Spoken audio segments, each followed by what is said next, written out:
Hi everyone, welcome back to Munna vlogs. అఫీషియల్గా summer అయితే March end నుంచి వచ్చేసిందండి మన ఆంధ్ర తెలంగాణలో.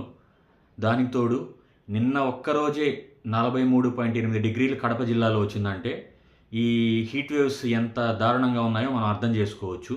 వాతావరణ శాఖ చెప్పింది ఏంటంటే ఈరోజు రేపు మ్యాక్సిమం ఎక్కువ టెంపరేచర్ నమోదవుతుందని చెప్పి అత్యవసరమైతే తప్ప మీరు బయటికి వెళ్ళొద్దు, ఏదైనా ఉన్నా కూడా అంబ్రిల్లాస్ లాంటివి యూజ్ చేయండి, బాడీని డీహైడ్రేట్ అవ్వకుండా మాత్రం చూసుకోండి.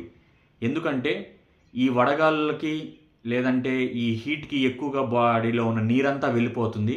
మన దగ్గర ఆ ఓఆర్ఎస్ఎల్ మాత్రం తాకండి, అది తాగితే ఇంకా డయేరియా లాంటి మోషన్స్ లాంటివి ఎక్కువ అవుతాయి. దానివల్ల జీరో ఎఫెక్టు. ఓఆర్ఎస్ ప్యాకెట్ అని ఉంటుంది 5 రూపీస్తో ఏమో, అది జస్ట్ వాటర్లో కలుపుకొని తాగితే బెటర్. అది అంటే బయట తప్పక తిరగాలి అనుకునే వాళ్ళు ఒక క్యాప్ మెయింటైన్ చేసుకోండి, ఆ ఓఆర్ఎస్ ప్యాకెట్ని పాకెట్లో వేసుకొని అయితే ఉండండి.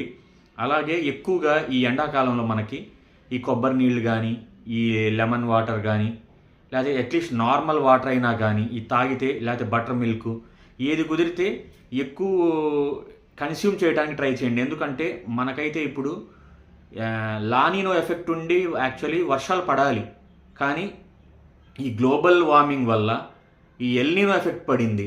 సో మ్యాక్సిమం టెంపరేచర్స్ రాబోతున్న రోజులు ఎక్కువ ఉన్నాయి. అందుకే వాటర్ని కూడా ఎక్కడ వేస్ట్ చేయొద్దు.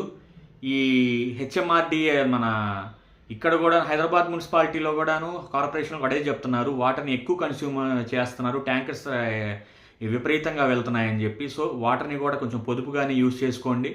అలాగే మీరు కూడా అత్యవసరం అయితే తప్పనే వెళ్ళండి. ఎక్కువగా ఎర్లీ మార్నింగ్స్ కానీ లేదంటే లేట్ ఈవినింగ్స్లోనే కొంచెం వర్క్స్ ఏదైనా ఉంటే చూసుకోండి అని మన ఛానల్ నుంచి మనం ఎప్పుడు చెప్తున్నాము. ఇలాంటి మంచి కంటెంట్ మన ఛానల్లో ఎప్పుడు ఉంటుంది. వీడియోని లైక్ చేయండి, షేర్ చేయండి, ఇంకా సబ్స్క్రైబ్ చేసుకోకపోతే సబ్స్క్రైబ్ చేసుకోండి.